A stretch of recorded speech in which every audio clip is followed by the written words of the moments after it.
This video is going to be my top 6 types of houses that I would personally avoid here in Boca Raton in this walk and talk video through a very unique area here in Boca Raton. So if you want to know where we are currently located, right behind me, right over here is 441. This road right here is Sandalwood Boulevard. And it's a very unique area here in Boca Raton that I sometimes get asked about or people will talk about in the comment section. So this is the Publix that people will normally frequent right here off of 441, right off of here at Sandalwood Boulevard. And we are going to be doing a walk and talk through one of the neighborhoods here right behind the Publix. So join me in this video. Look around the area, see if you like the area, leave comments down below what you think about the area, because it's going to be a very unique area here in Boca. Now, to quickly start the video, the #1 style of house that I would avoid purchasing here in Boca Raton is going to be one that doesn't fit what I'm looking for. It's quite obvious, but sometimes I'll still get buyers who would reach out to me and they're like, hey, I want this single family style house with a swimming pool, room in the backyard for a swing set, for my kids to go outside and play. But they end up looking at areas that are, mainly townhomes or condos, and it doesn't fit their exact lifestyle. So that's why it's really important to know, what are you kind of looking for? So for me personally, I wanted a single family home that I had enough room to grow, say, some mango trees, avocado trees. But more importantly, I wanted a place where I could have a pool in the backyard. Again, the playground in the backyard is going to be very important for a lot of families. So deciding what style of housing that you want to move you and your family into is going to be very important when we start the home search here in Boca. Now, #2 style of home that I usually try to avoid, especially if I was moving down here again into Boca Raton, it's going to be a house that's directly adjacent to a major highway. Now, if you don't know anything about Boca Raton and you want to know what are the major highways that can be quite noisy, #1 is going to be Glades Road. Glades is one of the main roads here in Boca Raton that goes east and west through Boca, and it's very busy throughout the entire day. So you're not going to have any type of down period or periods where it's just quiet. It's just busy all day long. Another major road is going to be Federal Highway. Federal and Dixie Highway are both very busy throughout the entire day. And not only with traffic, but they also have railroad tracks that go up and down. This is north and south on the east side. Now, another east to west road that is very loud and very busy is going to be Yamato. And Yamato is another east to west road that can be quite hectic and busy as well. And of course, 441, it goes north and south out here in West Boca Raton. Now, those are the major roads that you come across, but we also have Interstate 95 that can be very, very loud and very busy with cars racing up and down. And then we also have the Florida Turnpike. Again, the Florida Turnpike is out here in West Boca Raton, and it's also very, very busy and loud as well with a lot of car noise. So even right now, 441 is way over there. You can still hear it outside here. So if you're going to be purchasing one of these homes right across one of these major highways, I would definitely not purchase the house that's directly onto the road, because it's going to be very loud, especially in your backyard. Now, you can do things to mitigate the noise inside your home. And the #1 thing you can do is the hurricane impact windows and doors. This will take out a lot of the road noise that you may experience from these particular roads, but your backyard is going to be much more difficult. If you go out there and that's more like your sanctuary where you want to be away from road noise, the #1 thing that people can do is put like a water fountain or a water feature that kind of drowns out the road noise a little bit, kind of like a white noise machine for adults. That can definitely help reduce the amount of road noise that you experience inside your house. Now, what makes some roads a little bit more difficult, like the Florida Turnpike and I-95, is that they're elevated. If you're just off of Glades Road, you can be in the house that's kind of like next to the house off the road, and that takes out a lot of road noise in your backyard because the road noise, say like this road right here, is coming, and most of the houses here are center blocks. So all the noise and stuff that you hear will be kind of, you know, deflected out from the road next to the house, next to the road, if you get what I'm saying. But with the Interstate 95 and the Florida Turnpike, because those highways are elevated, you can be 10 houses away from the road and still hear the road noise just because the noise is coming from so high up. So the only thing you can practically do is the water features. And this is going to affect a lot of the newer neighborhoods, unfortunately. Even like the Lotus Palm neighborhood, it has some houses that are directly adjacent, very close to the Florida Turnpike. And the only thing some of my friends who lived out there, what they've done is just the water features. They don't hear the road noise inside of the house, but they definitely still hear it outside in the pool area. It's just something that they have to live with. And this can affect your resale value. If you're going to sell the house later, it makes it a little bit harder to sell. A lot of families would fall in love with a house that they see online. And then when they go see it, they hear all this road noise and they're just not interested in buying that property. It just lowers how much you can actually resell the house for and how marketable it actually is. Another problem with some of the roads out here is that if you're next to a stop sign or a red light, this can also generate a lot of noise. So we do have a lot of very loud BMW drivers out here in Boca Raton, or the Hellcats, and they like to race from stoplight to stoplight to red light to red light.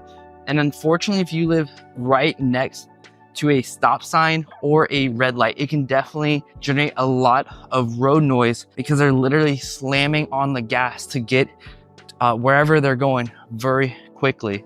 Number 3 type of house that I would actively avoid purchasing myself out here in Boca Raton is going to be a house that the neighborhood is not focused. I'm focused on currently in life. And what I mean by this is kind of different down here in South Florida, particularly Boca Raton, is that we do have a lot of neighborhoods that are really, really focused on a clubhouse. So you have a gated community, and then you have inside the gate a clubhouse that is very focused for the entire community. And this is going to involve around this is going to entail like your swimming pool, your gym, tons of pickleball courts these days, tennis courts. All of these type of features are going to be centered around living in this neighborhood and going to the clubhouse for your enjoyment. And these things aren't cheap. We're going to get to that.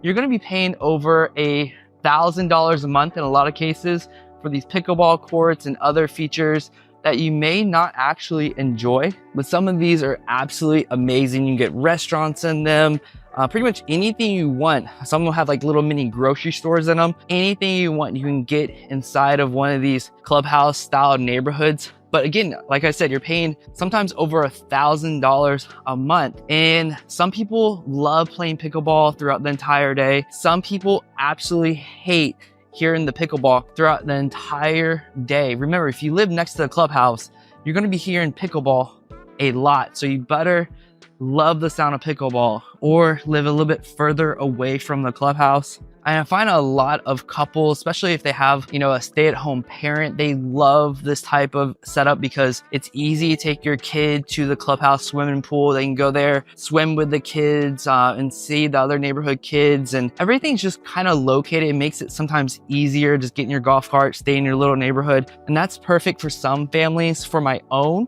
because, you know, I have this YouTube channel, have the real estate business, and I do some other businesses on the side as well. I find myself to be extremely busy where some of these features aren't available. They close down the pool, they close down the gym. And when I want to go to the gym, I'll go there whenever I can. That's why I prefer, you know, a 24 access gym And when I go to the gym, it's not full of kids or people who are just joking around. It's a little bit more serious. They have trainers there. And again, it's a trade-off, but I find myself, I wouldn't get my value of paying $1,000 or so a month for these features that I wouldn't use, to be quite honest. I wouldn't be using the clubhouse that frequently, so I don't see the value in it personally for myself. And I would avoid neighborhoods if I'm a busy person and my spouse is gonna be busy as well. And the kid has their own programs outside of school. Like our daughter, she has, her dance class, cheer class, they're starting tennis class. And there's all these classes available out here in Boca Raton where it's not like your kid's gonna be, all by themselves in these other neighborhoods. A lot of the neighborhoods out here in East and West Boca Raton are actually full with kids. So your kid's not gonna get bored, and there's tons of activities out here. You can kind of pick and choose and not just be kind of dictated to whatever the clubhouse is going to be set it on for that month for the kids. Number 4 style of house that I would actively avoid is going to be one with a strict HOA. And I know this because I had friends and helped other people move out of certain neighborhoods. I'm not going to mention the neighborhoods, but there are several neighborhoods out here, particularly in West Boca Raton, that have very, very strict HOAs. Put in perspective of what can happen. Say if my daughter had a friend come over and that friend left their bicycle in my front yard on my front porch because they're coming over to visit my daughter. Some of these neighborhoods are actually so strict where if they see a kid's bike in your front yard, they're going to send you a $25 fine your first offense. Your second offense is $50. And this is just for a bicycle out in the front yard in a neighborhood full of kids. And that's just one example. Another example is that the same neighborhood, they actually track how long you leave your garage door open. You can leave it up to a max of 30 minutes a day without getting a fine. So if you're a person that wants to work out in your garage, you're a type of person that wants to clean out your garage and have your garage door open, there are people who literally walk around or they're on their golf carts and they see your garage door open. You're going to be getting a fine to your house for leaving your garage door open in your own property. They're that strict. So it's just one less thing I want to worry about if I accidentally left my garage door open, or my daughter has a friend that came over and left a bicycle in the front yard. I don't want to be freaking out about a fine for my HOA that, yes, can evict you faster than a mortgage company, if you didn't know that, by the way. But for some people, these homes are perfectly fine. They enjoy all the yards looking very clean, neat, and organized, and they enjoy that type of lifestyle. So again, it's up to you. But personally, I would avoid particular neighborhoods that have very strict HOAs. I'm okay with an HOA that keeps everything nice, tidy, and organized. But I can't justify an HOA that is overly strict with a very active enforcement through the community. Number 5 style of home that I would actively avoid is going to be any home in a known major flood zone. So if you didn't know anything about flood zones, you're moving to Florida for the first time. Flood zone category X is deemed as one of the lowest flood zones you can get here and does not require flood insurance. But there's homes out here that are flood zone A, B, and there's some with special hazard that can get even worse. If you didn't know anything about flood insurance, just because you have flood insurance doesn't mean they're going to pay out right away. This could be over a year-long battle to try and get money to fix your house. Even though you paid thousands of dollars a year for flood insurance, doesn't mean they're going to actually pay to help you fix your house. Now, flood insurance, if you're in flood zone X or don't require flood insurance, it's probably going to be less than $1,000 a year for your insurance.